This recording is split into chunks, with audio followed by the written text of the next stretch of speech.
Dok, saya nggak head. Kenapa, Bu? Saya kalau head itu dikasih obat pil KB baru head. Itu adalah cerita yang mungkin akan menggugah kita bahwa jangan-jangan AMH-nya rendah. Jangan-jangan AMH-nya sudah mendekati 0. Jadi indikasi kita melakukan bukan hanya suami yang spermatozoonnya kurang, tapi kadar oosit yang rendah pun, yang kita lihat dengan kadar AMH, itu bisa kita lakukan indikasi untuk segera bayi tabung. Dulu itu biasanya nanam itu lebih dari 1 gitu loh ya. Mungkin 2 ya, mungkin karena usianya bertambah, yang agak usia tua untuk meningkatkan keberhasilan mungkin ditanam 2 atau ditanam 3 bahkan gitu ya. Tetapi karena sekarang itu angka keberhasilannya tinggi dan resiko kembar ya, kembar 2, kembar 3 itu cukup tinggi, maka kecenderungannya saat ini untuk single embryo transfer.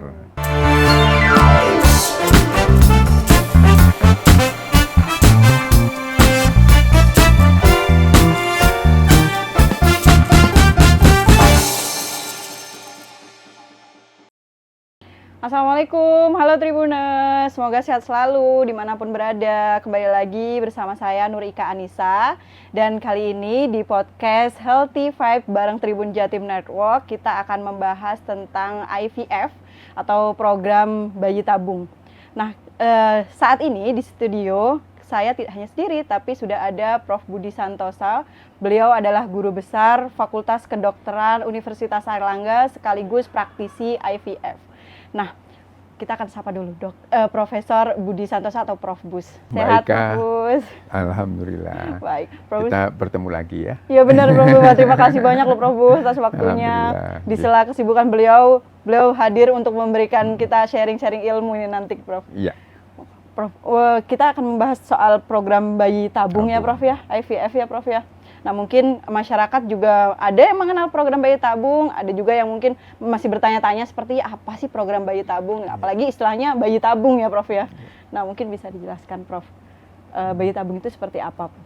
Baik, bayi tabung itu kan istilah yang mungkin saat awal-awal dulu bahwa proses pertemuan antara sel telur dengan sperm atau sel telur pria itu, sperma pria itu tidak melalui jalan yang biasa gitu kan ya, dimana pertemuannya akhirnya di petri dish gitu, akhirnya pakai istilah bayi tabung. Tetapi yang mungkin istilah yang sering atau digunakan di kalangan ilmiah, in vitro fertilization atau IVF, atau mungkin dalam bahasa lainnya fertilisasi in vitro ya. Jadi pembuahan di dalam laboratorium itu adalah asal kata dan mungkin padanan kata yang sering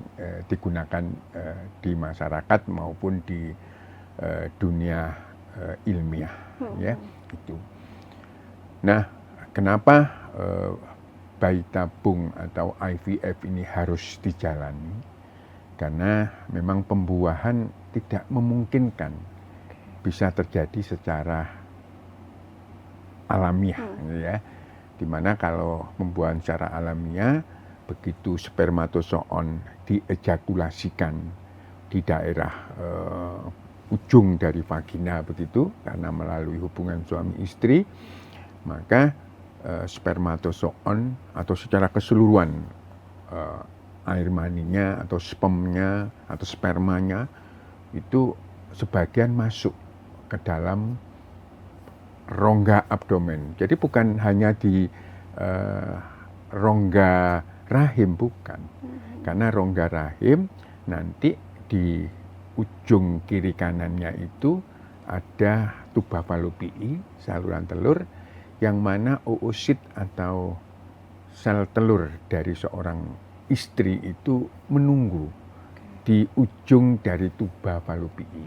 Nah, sehingga pertemuannya di sana, konsepsinya di sana, kemudian 1-2 hari dia akan berkembang dari 2 sel menjadi 4 sel, 8 sel, sampai kira-kira usia 5 hari blastosis, dia itu berjalan dari ujung saluran telurnya akhirnya masuk kembali ke dalam rongga rahim atau kavum uteri. Ini adalah proses alamiah yang terjadi saat pembuahan sampai kehamilan-kehamilan awal tumbuh di dalam rongga rahim.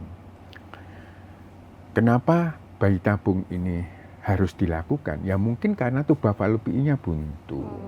Ya, mungkin karena jumlah spermanya tidak cukup untuk membuahi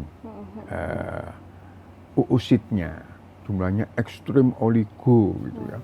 Jumlahnya sangat sedikit, gerakannya banyak yang gerak di tempat atau banyak yang mati. Spermatozoonnya banyak yang kelainan morfologinya, sehingga dipilih yang bagus untuk dibuahi oosit, kemudian jadi embrio, hari kelima ditanamkan secara bukan alamiah, tetapi dengan kita melakukan penanaman yang kita kenal dengan embryo transfer ke dalam rongga rahim. Jadi konsepsinya pertemuan antara oosit sama spermatozoon berbeda. Kalau kehamilan normal atau bahkan inseminasi itu terjadi di dalam tubuh seorang wanita, tetapi kalau bayi tabung itu ada di laboratorium. Itulah perbedaannya. Oke, baik. Nah, kira-kira Prof, indikasi seseorang harus atau mungkin perlu untuk bayi tabung. Iya, bayi tabung itu seperti apa? Jadi memang betul itu yang harus dikenali, indikasi apa saja yang seseorang pasangan suami istri itu harus ikut bayi tabung. Yang pertama indikasi suami. Biasanya indikasi suami itu secara gampang-gampangan spermatozoon atau sel mani seorang laki-laki itu harus di atas 16 juta per cc-nya. Itu bisa menghamili secara normal. Jadi kalau kurang dari 16 juta per cc itu harus dilihat dulu berapa jumlahnya. Kalau 10 sampai 16 juta itu kemungkinan bisa melalui inseminasi. Tetapi di bawah 10 juta per cc itu harus melalui program bayi tabung. Itu indikasi sperma. Mungkin juga, mohon maaf, sebagian mungkin suaminya tidak bisa melakukan seks intercourse.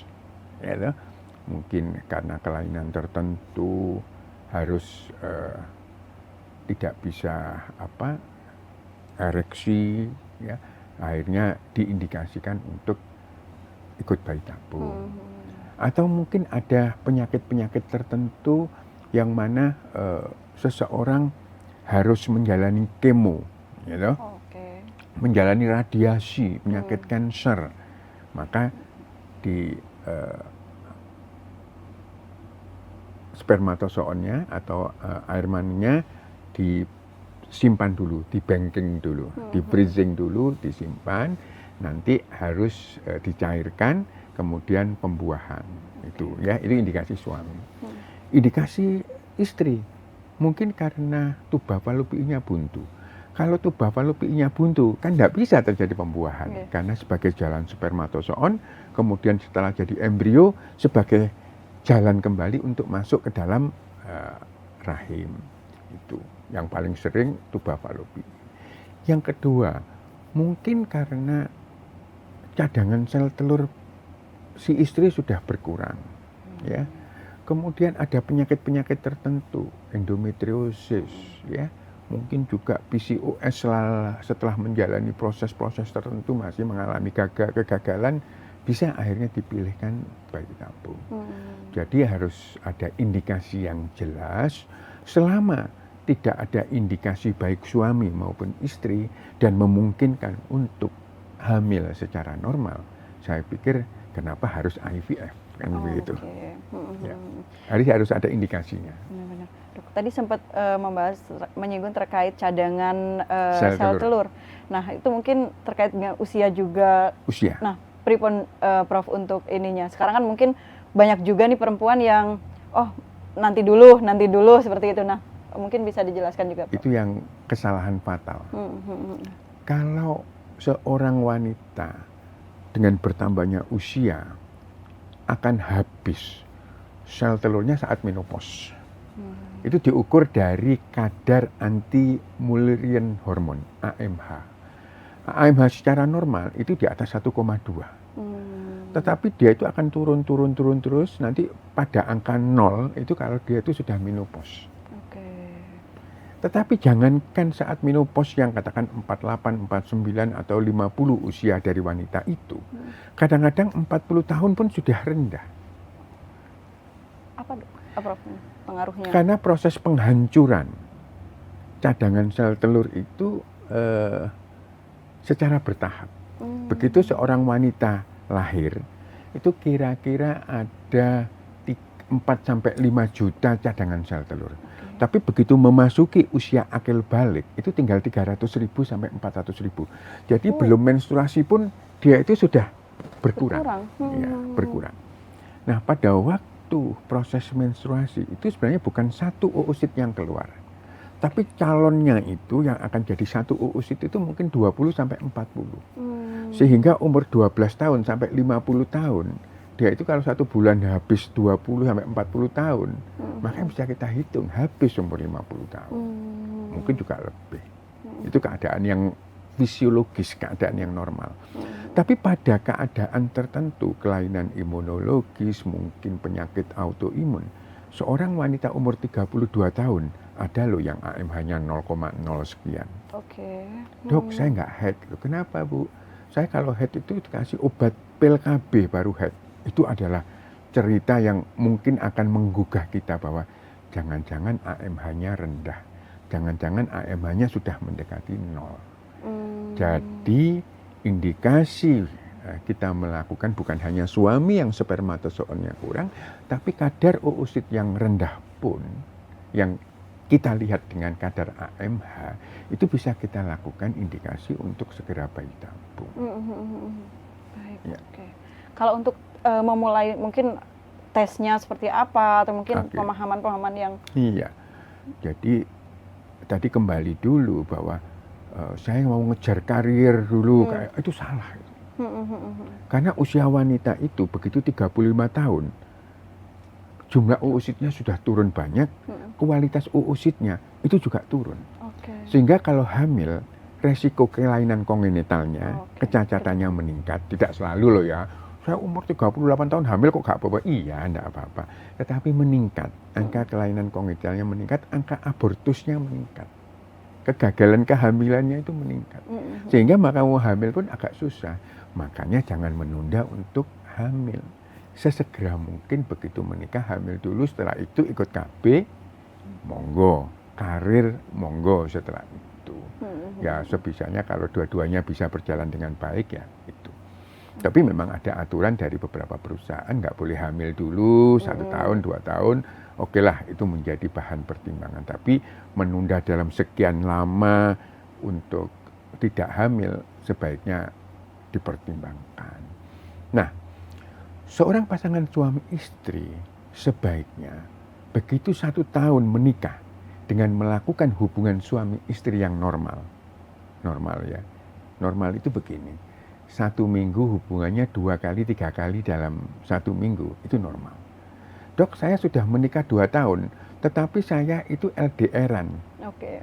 Ya, terus datang saya 3 bulan sekali. Itu kehubungan suami istri yang tidak normal.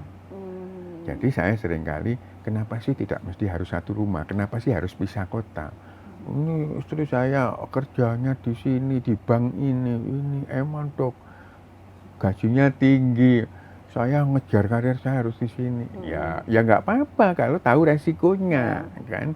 Anda kan harus mengingat bahwa istri usianya bertambah loh, saya bilang gitu ya.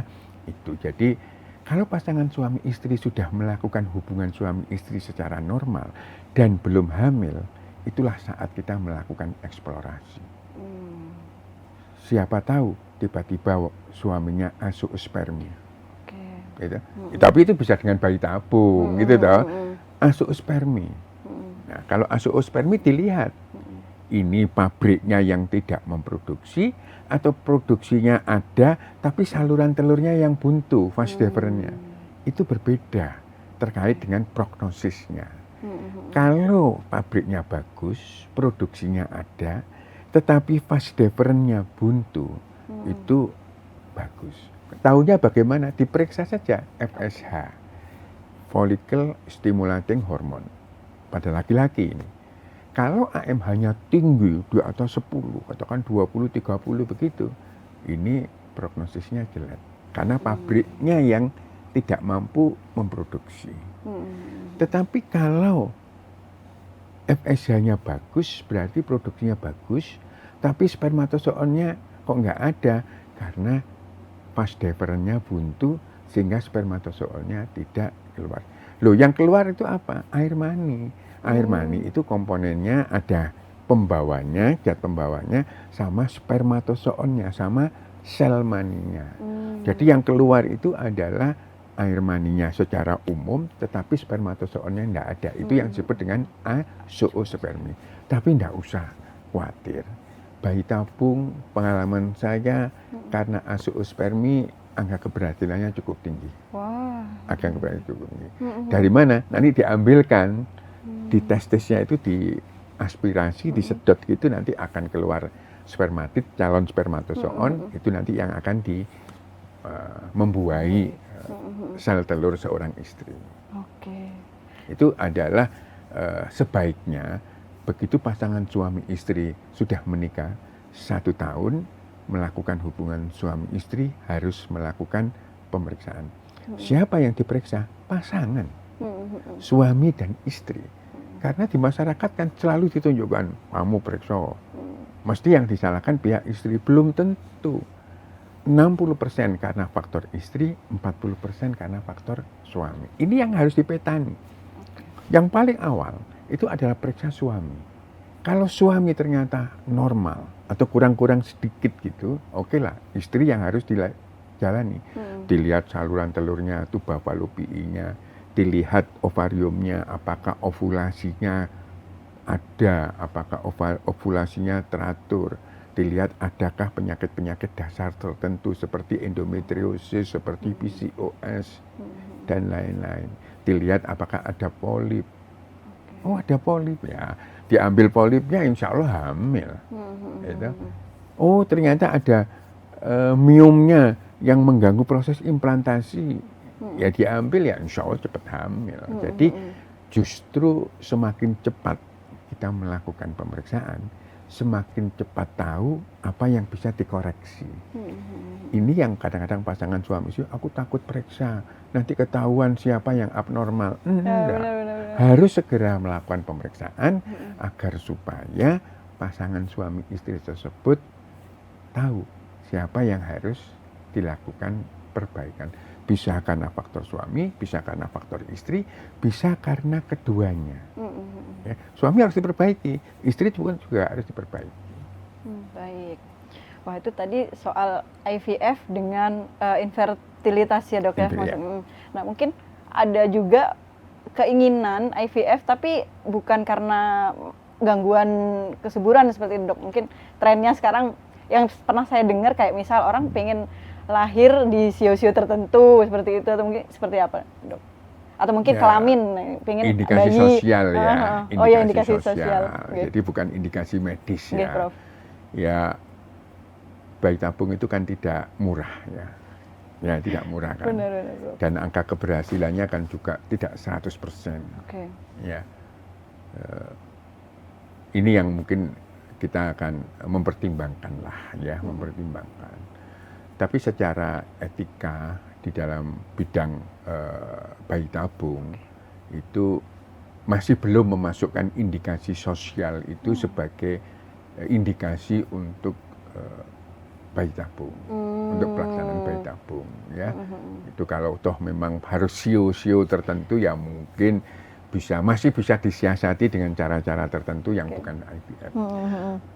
Jenis kelamin pun juga masih kontroversi ya, bukan dengan IVF. Tetapi kalau jenis kelamin tersebut terindikasi karena penyakit dia itu penyakitnya akan muncul kalau dia itu laki-laki, katakan gitu. Ada penyakitnya akan muncul kalau dia itu perempuan. Oke, ini boleh, ini boleh. Tetapi karena mungkin sio atau mungkin saya ingin anak-anak saya laki semua, perempuan semua, masih kontroversi. Ada sebagian yang mau, ada sebagian yang tidak. Ya, karena mungkin nanti akan membawa masalah. Masalahnya apa? Ya kalau nanti yang embrio yang jadi itu laki semuanya sesuai dengan harapan.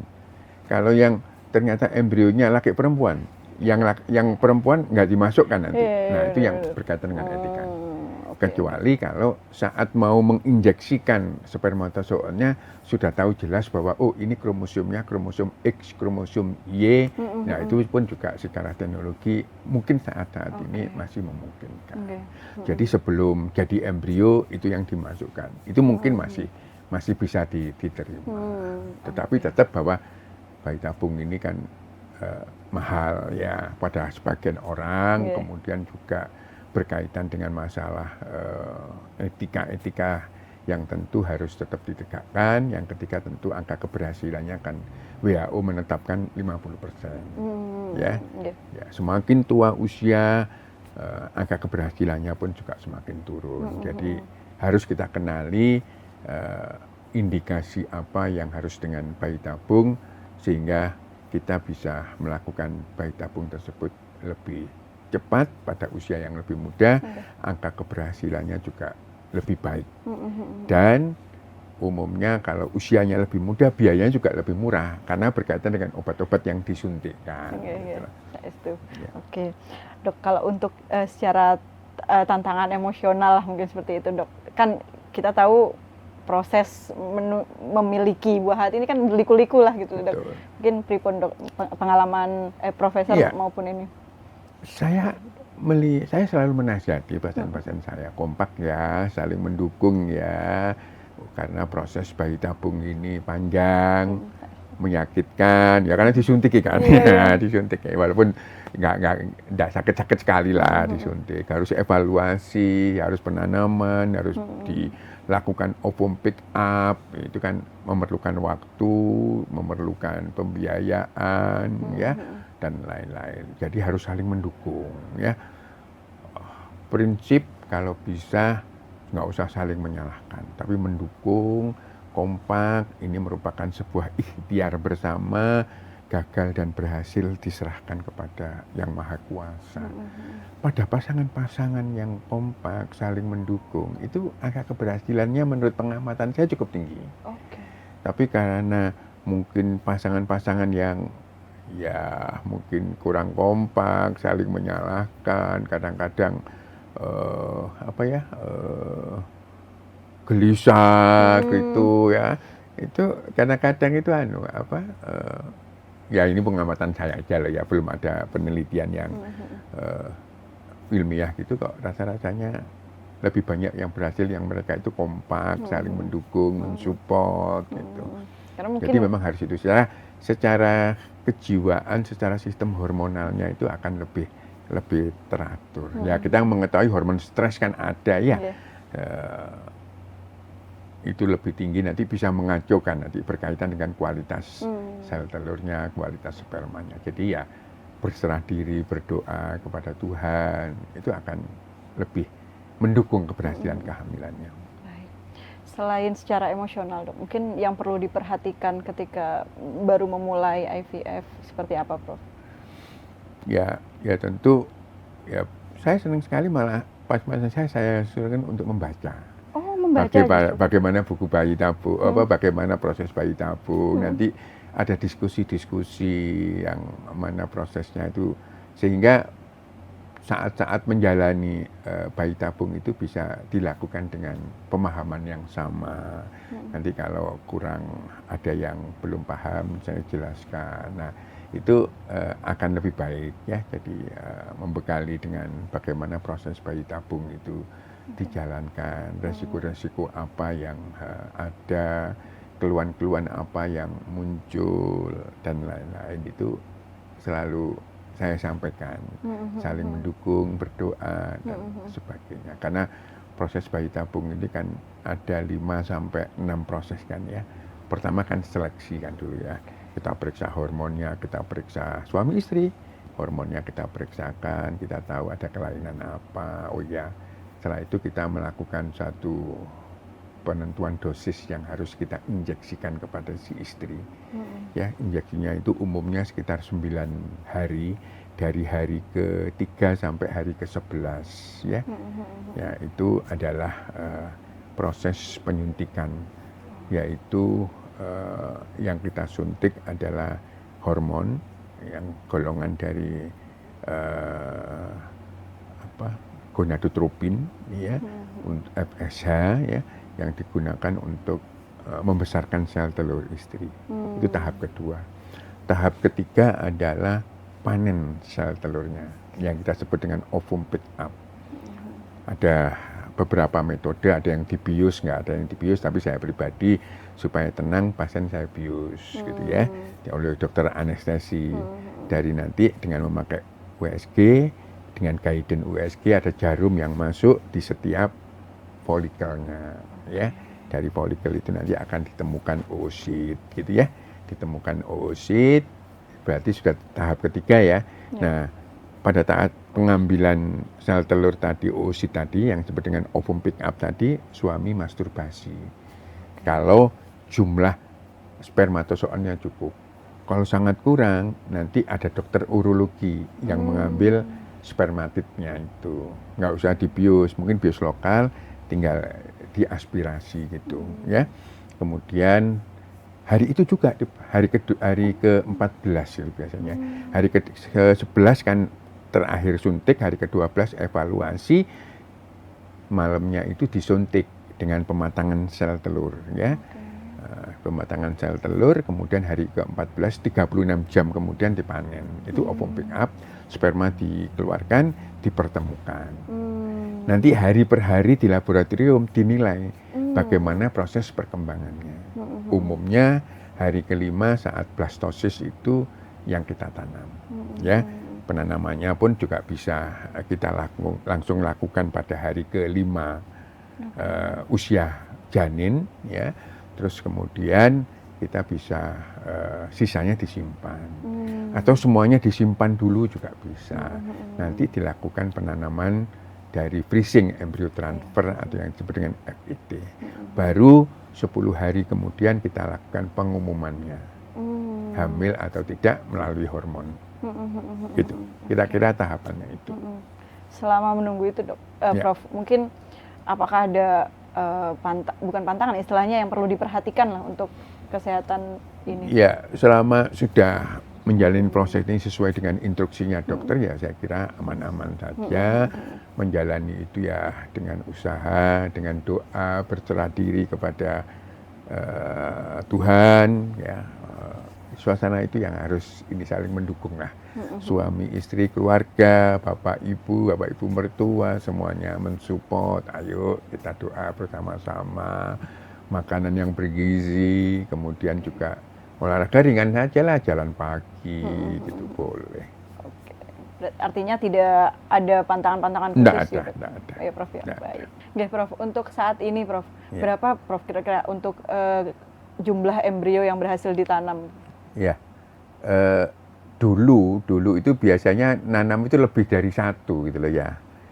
Mungkin 2 ya, mungkin karena usianya bertambah, yang agak usia tua untuk meningkatkan keberhasilan mungkin ditanam 2 atau ditanam 3 bahkan gitu ya.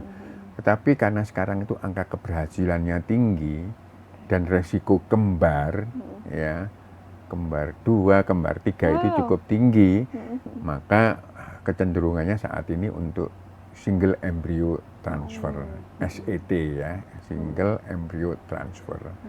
Karena apa?